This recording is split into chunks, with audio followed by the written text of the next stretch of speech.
the mysterious pneumonia that is scaring the world. In today's video, we will delve into the escalating incidence of pneumonia cases in China, which has already spread to various countries in Europe. The goal is to honestly shed light on the true situation of this mysterious pneumonia that has stirred global concern. I will discuss whether there is potential for it to evolve into a pandemic, and if there is a genuine reason for worry. Please share in the comments if you have come across this news. To grasp the current landscape, it is crucial to rewind to the origins of this episode. On November 13th, China reported for the first time a rise in pneumonia cases, particularly among children. The country's National Health Commission reported that these cases were attributed to various microorganisms, including the influenza virus, respiratory syncytial virus, coronaviruses, and a bacterium called Mycoplasma pneumonia.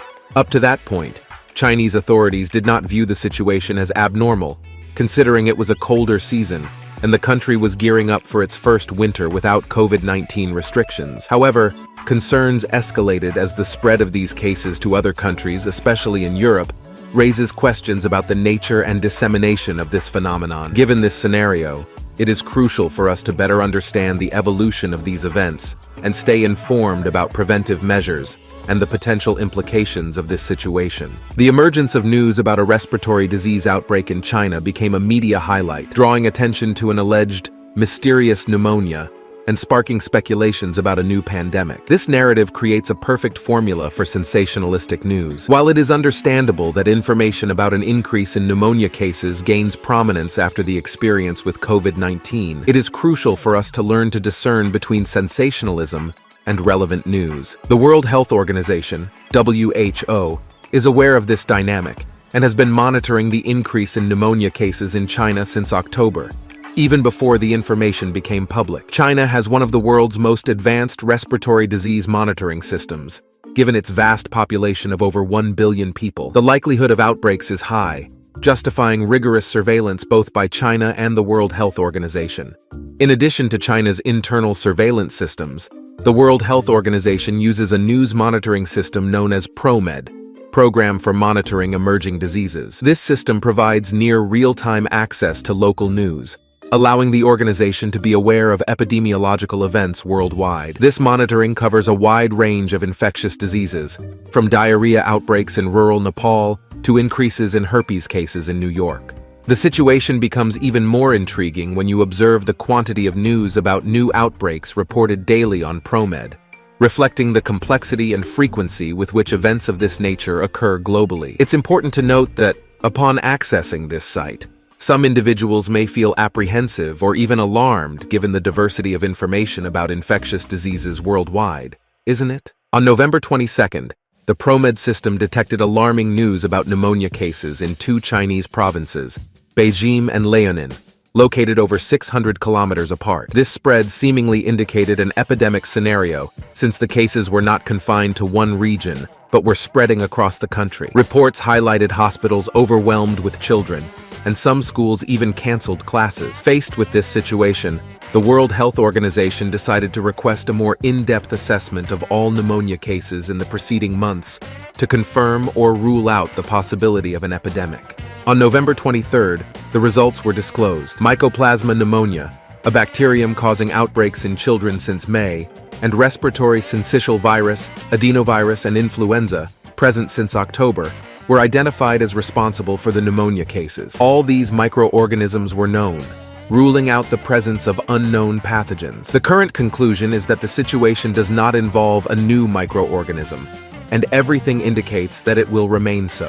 Given these clarifications, it becomes apparent that the media may have exaggerated the situation, creating undue concern. The pneumonia cases that emerged in Europe do not represent an imminent epidemic for the United States. It's important to stay calm because, as of now, no new microorganism has been identified. The situation appears to be under control, and other 10 countries that reported an increase in the bacterium are likely facing a similar scenario. The bacterium Mycoplasma pneumonia attracts more attention than common viruses such as respiratory syncytial virus, adenovirus, and the coronavirus, because unlike these, which cause outbreaks at this time of year, the presence of this bacterium is new to most people. However, doctors and scientists were already expecting an outbreak, as it is an occurrence that tends to manifest every 1 to 3 years. The last recorded epidemic occurred in 2019 in Europe and Asia, preceding the global pandemic. The delay in the appearance of Mycoplasma pneumonia in 2023 is most likely attributed to the restrictions implemented during the pandemic. With protective measures, most cases of common respiratory illnesses disappeared, including flu, colds, and even pneumonia. However, the bacterium never ceased to exist. It continued circulating silently, waiting for an opportunity to proliferate when protective measures were reduced. This hypothesis is supported by the fact that Mycoplasma pneumonia is known to cause outbreaks after moments of decreased sanitary precautions.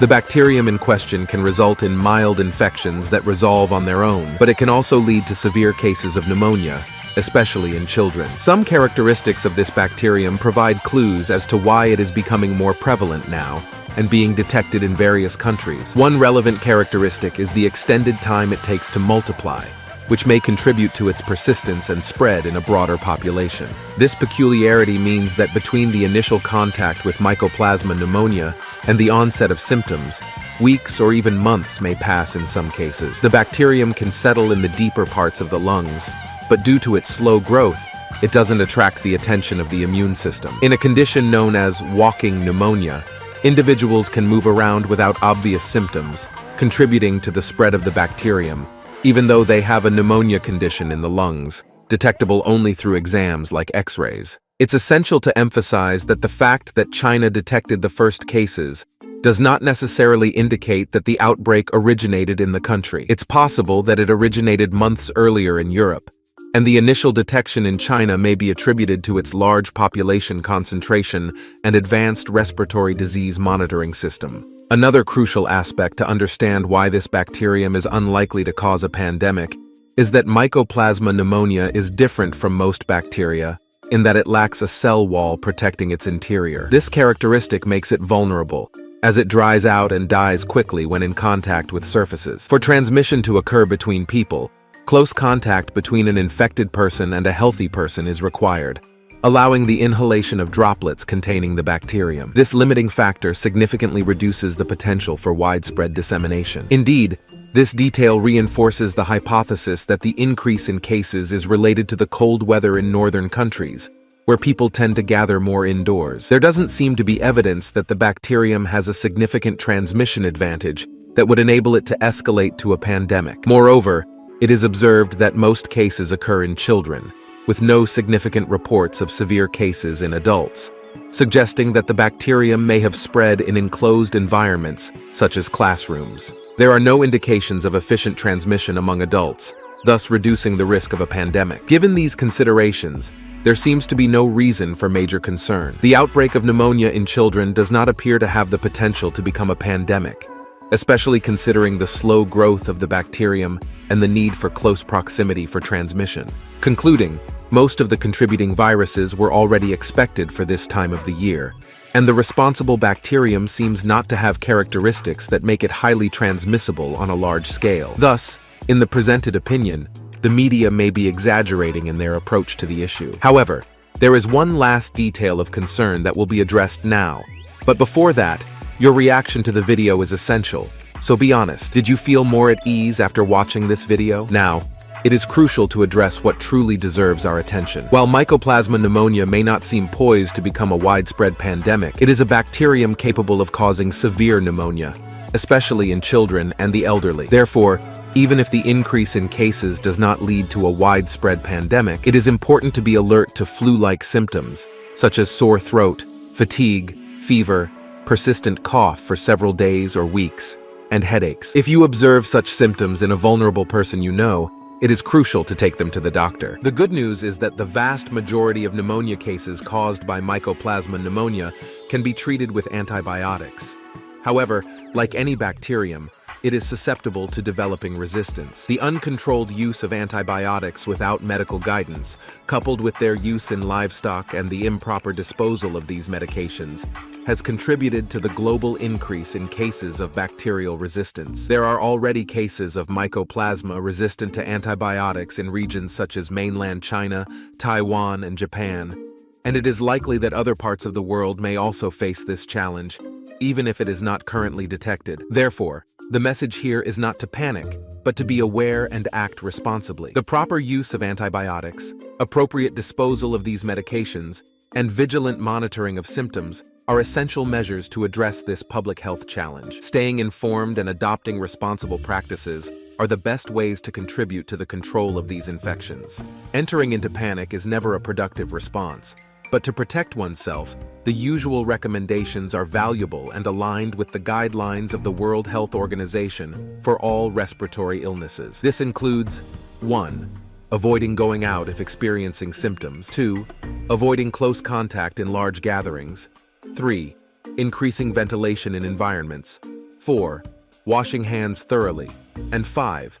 If identifying someone with symptoms, advising that person to seek medical help and maintain distance. The increase in pneumonia cases observed in Northern Hemisphere countries does not pose a global threat or indicate the emergence of a new pandemic. The intention of this video was to provide reassurance in the specific context of Mycoplasma pneumonia.